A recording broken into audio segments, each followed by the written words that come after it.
Cub and a White Sox, 5 homers this year, an OPS of 642, traded to the Baltimore Orioles. A 6-year, $43 million preemptive contract signed by the White Sox, and they finally get a chance to unload him in the final year of the deal. He was making $13 million on the season. So the Orioles will pay whatever that prorated amount is left. We'll see if the White Sox send any cash to Baltimore to perhaps up the level of prospect coming back. It can't be much. No, we don't have full terms, but they did that yesterday. They sent cash considerations to the Cardinals as part of the 3-team trade to theoretically up the level of prospects that the Dodgers gave them. So they're not afraid to do that kind of thing. But yeah, man, that's quite a perfunctory finish to what looked to be a very, like a possibly really impressive career as a slugger on the South Side. Just such easy power from that big, strong right-hander with a flair and a personality that was enjoyable. A lot of people dreamed big on Eloy Jimenez. I mean, I thought it was going to be one that the Cubs were going to regret for a decade, and then Cease became the bigger thing to regret losing, and then neither of them end up doing much on the White Sox. Obviously, Cease had the dominant season, but in terms of like, they end up having to lose him, and now he has his no-hitter and is flourishing with the Padres, and Eloy being traded at nowhere near his peak value. It's just remarkable what this guy ends up as a disappointment. Could you have imagined 3 years ago the White Sox trading him and White Sox fans being happy that he's gone? 3, maybe not 2. Yeah, I think it started to go downhill. It was a long downhill descent with injury, followed by injury, followed by injury. It's just so interesting because, like, some people still believed. I remember Jim Bowden put him in his, like, possible breakout players for 2024 column, and I had to chuckle to myself because if you're local, you stopped doing that. You stopped believing that could happen anytime soon with all the soft tissue injuries.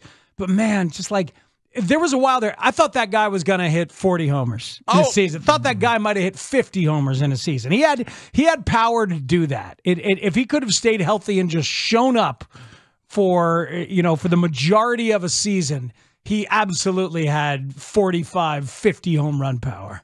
Joel Sherman, baseball writer for the New York Post and MLB Network Insider, says that he's told that this is primarily just to get out of the money by the White Sox. So just a handoff. So just a handoff. They'll get basically nothing in return, but Baltimore will take on the money. So you lose Eloy for nothing. For nothing.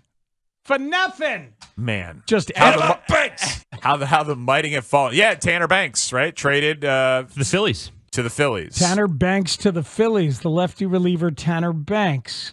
So yeah, teams are going hot and heavy, man.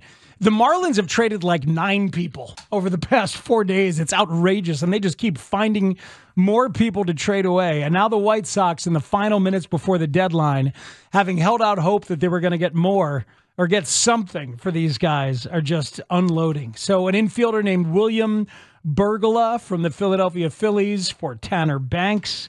For the White Sox, just to recap it, right? It's Fetty.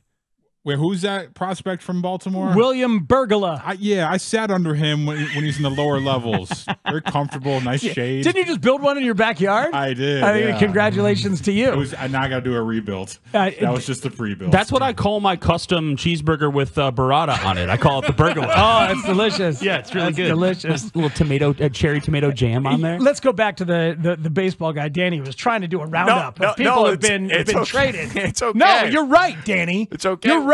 Well, because Robert's still here and Crochet is still here. Yesterday was Eric Fetty and Tommy Pham and Kopech and Michael Kopech. Today is Paul DeYoung and Eloy Jimenez and Tanner Banks. So that's 6 members of the White Sox who have been traded away, but the big ones not yet traded, as we're 7 minutes away from 5 o'clock. Yeah. It's interesting. I know that Chris Getz said he felt good about the prospects that he got, including Miguel Vargas from the Dodgers in that deal yesterday. He's one of the only evaluators in all of baseball who feels good about that list. A bit hurtful. I mean, every write-up is like, really? Really? I mean, there's been a couple of Bs, maybe B minuses. I saw some Ds out there. I saw several people writing about that trade, quoting rival talent evaluators, saying like, wow, I'm surprised he only got that much. He loves Miguel Vargas, and we'll see what Miguel Vargas is going to do. They got a plug-and-play guy in Vargas. They got a couple other pieces that you may see, but it's a whole lot of future and a whole lot of prospect hoarding. Speaks from what it's worth. I mean, we've seen this in on both sides of town in the last decade, where you get these prospects in return, and the only thing we do know is that nobody really knows about these prospects. So that's the only comfort I take in this, is that people don't like it, and maybe these guys will be 10-year plus major leaguers at the end of the day. It's such an inexact science and fit. It's so weird. Like, people say it's bad, but we'll just have it is an inexact science. It's just not as many darts to throw, right? Like people thought they were going to get more prospects, and so when you get fewer prospects, you obviously the hit rate needs to be higher because you got fewer opportunities. Big piece of news, though, right before the deadline. Ken Rosenthal reporting, Garrett Crochet will not be traded. Will not be traded. Poor guy. And so Crochet has to stay, no contract extension. And did he play himself out of getting traded by trying to protect his arm and his long-term future, which, of course, you're not going to be mad at yourself for doing, but the White Sox definitely are upset. He'll be gone in the winter, right, Speaks? If he's healthy. Or we'll see if they offer an extension. Probably not. I think he probably will be gone. What's fascinating is that what he denied himself was the opportunity to be on a winning team and probably make a playoff push. And if he was any good in any role between now and the end of the playoffs, would his money go higher in a possible extension that he signs? If he was a worthwhile part of a winning team after this deadline, maybe he and his agents decided not.